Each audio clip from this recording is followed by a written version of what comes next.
Jadi gue mikir semua dagangan gue, hasil agensi gue, semua itu semua gue funneling ke dalam, ya. Bahkan ternak uang sebelum zaman venture capital semuanya uang itu gue funneling ke dalam. Gue belikan saham, gue belikan perusahaan-perusahaan. Gue itu jadi pas kecil gue ngelihat saham itu berbeda dengan kalian.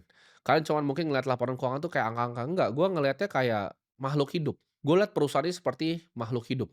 Laporan arus kas tuh seperti darahnya. Jadi gue bener-bener lihat ini sebagai makhluk hidup yang bernafas. Lu tanya gue semua saham yang ada di Bursa Efek Indonesia, gue bisa jawab secara detail. Perusahaannya apa yang dia kerjain.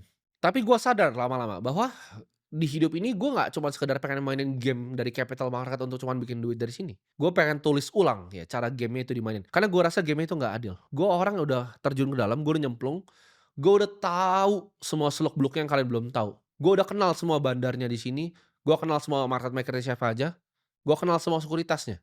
Nggak ada ilmu lagi yang bisa gue dapat dari sini. Ibarat di game ini gue udah levelnya udah mentok. Semua fund manager, ya lu carilah top 5 gitu kan fund manager di Indo, perusahaannya apa, itu rata-rata gue udah kenal dan gue ketemu sama bosnya. Gue rasa kungfu gue di capital market Indonesia itu udah habis. Sampai gue umur 22 tahun, waktu itu aset gue sekitar ya mungkin 40 sampai 50 miliar kalau gue nggak salah ingat ya.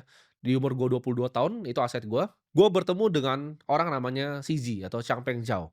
Kalau kalian tahu yang bikin Binance di Bali. Jadi beliau panggil gue ke Bali untuk makan siang, setelah beliau itu B20 masih pakai batik datang, kita makan di Hotel Bulgari waktu itu, makan dengan semua timnya beliau, kita banyak ngobrol di situ, ya. Jadi beliau banyak ngajarin saya tentang Bitcoin, ya cara kerjanya sebenarnya seperti apa, gimana cara smart contract itu dibikin di atas Ethereum dan segala macam, sistem pre-mine Ethereum waktu itu seperti apa, Vitalik Buterin itu sebenarnya siapa, kenapa Vitalik Buterin itu yang bikin Bitcoin Magazine. Itu semua gue dapatkan informasi di sana, dan di situ gue melihat Bitcoin itu sebagai penemuan paling canggih setelah uang itu sendiri. Bitcoin itu mirip seperti penemuan api, seperti penemuan roda, seperti penemuan listrik. Ini sesuatu yang baru. Di situ gua nggak ngelihat Bitcoin itu hanya sebagai barang investasi, ya bukan seperti saham makhluk hidup yang gua lihat tadi. Tapi Bitcoin itu gua lihat sebagai senjata, ya senjata untuk kebebasan finansial. Senjata untuk punya capital yang gue punya sendiri secara sovereign. Nggak ada yang bisa ambil dari gua, cuman gua sendiri yang bisa ambil dari gua.